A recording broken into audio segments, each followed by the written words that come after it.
Так, мынау емес. Хотя, егер қаласаңыздар, КСРО кезіндегі қорқынышты мультиктерге видео жасаймын. Не істеу керегін білесіздер. Жарайды, намек тастап қояйын. Бүгін бірнеше мультик дайындадым. Трэш мультик, қорқынышты және ақылды мультик десе болады ма? Ал КСРО кезінде түсірілген Наваждение деген мультиктен бастаймыз. Украина ертегісі бойынша ол ертегі жаман емес болып шықты. Даже қызықты. Бір мужик қазына тауып алғанмен мультик басталады. Авторлар осылай қуанышты бейнелейді.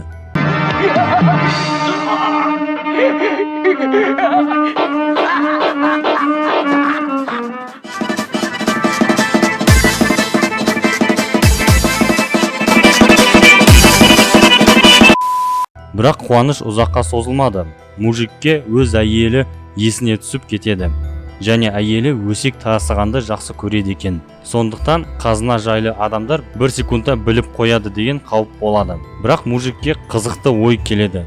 Қазынаны бір жерге тығып, ал әйелін адамдар жынды деп ойласын деп. Сөйтіп, мужик үйіне келгенде әйелі басындағы тәжді байқайды.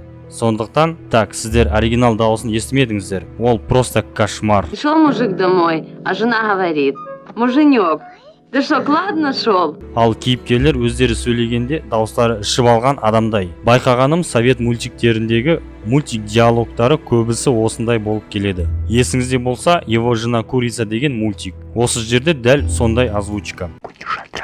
Сөйтіп, мужик әйеліне құймақ пісіруге бұйырады. Артынан қазынаны алуға шығады. Әйелі құймақты көп қылып пісіреді. Ал мужик оларды ағаштарға іліп тастайды.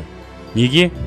Әйелін жынды етіп көрсету үшін. Сол үшін қоянды алып балық аулайтын сеткаға салады, ал балықты қақпанға салады. Әйелі әрине таң қалады, бірақ қазынаға сөйтіп жетеді. Қазып біткенде келесі күні әйел ауыл тұрғындарына бәрін жайып салады. Өсек патшаға да жеткенде, ол мужик пен әйелі үйіне қарай шығады. Не үшін? Қазынаны жасырғанын білу үшін. Патша үйге кіргенде екеуін көріп қояды. Блин, маған мына мужик ұнады, өмірінен бәрін алып жатыр. Содан кейін әйел патшаға бәрін айтқанда, патша әйелді жынды екен деп кетіп қалады. Осылай ертегі аяқталады. Мужик бәрін алдап, байлыққа кеңеліп, вообще қалағанын алады, даже құймақ жеп алады. Бірақ мультик осымен аяқталмады. Бізге патшаның қайда барғанын көрсетеді. Қайда екенін мен түсінген жоқпын. Бір жабық тұрған шекараға келгенде, ол нағыз әзәзілді кездестіреді.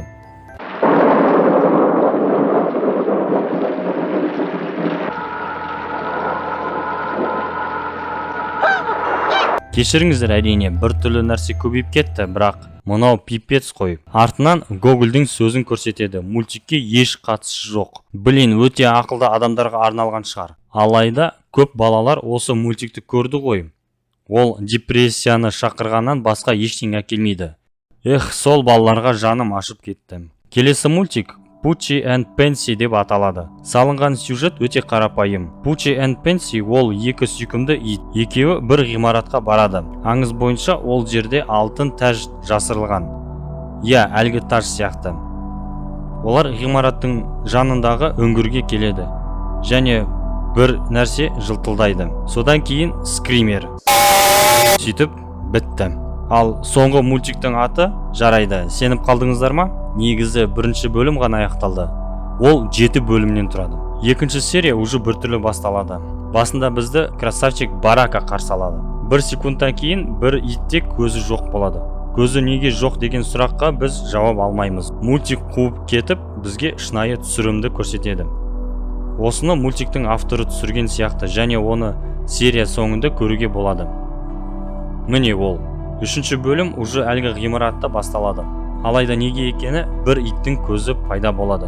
Екіншісі тұтқынға түседі. Ең бастысы Майкл Джексон. Соңында тағы да шынайы түсірілімді көрсетіп, мультик бір қыздың жылаған дауысымен бітеді. Төртінші бөлігі уже Қытай тілімен басталады. Пенси бостандықта және йо-майо түріңе не болып кеткен? Жарайды, осының бәрін айтып отыру мағынасыз екенін түсінген шығарсыздар. Болып жатқан нәрселер психоделика. Шынымен қорқынышты. Қорқынышты емес деп жазатын адамдарға бірнеше секунд қосайын.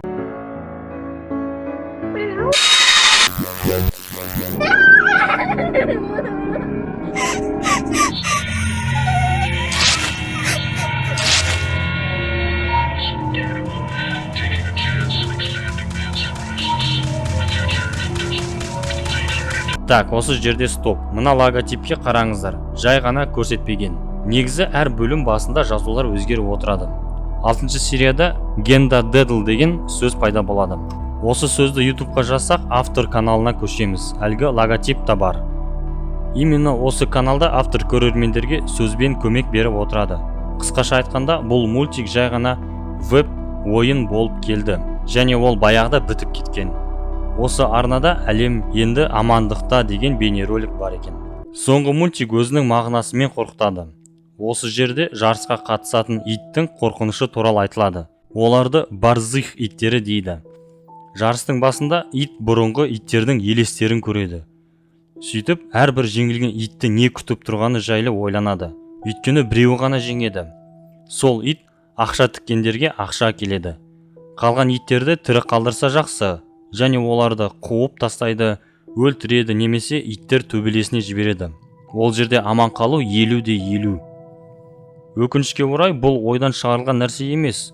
Ұлыбританияда кезінде осы ит спорт түрі танымал болған. Осылай ақша әкелмеген иттердің көзін құртатын. Адамдар олардан тірі жан иесін емес, ақша табу құралын көреді. Олар үшін бұл бизнес. Енді қазір олай емес деп ойлаймын. Ал енді осымен бітті достар. Арнаға тіркеліп комментарий қалдырыңдар. Қазақша YouTube дамысын.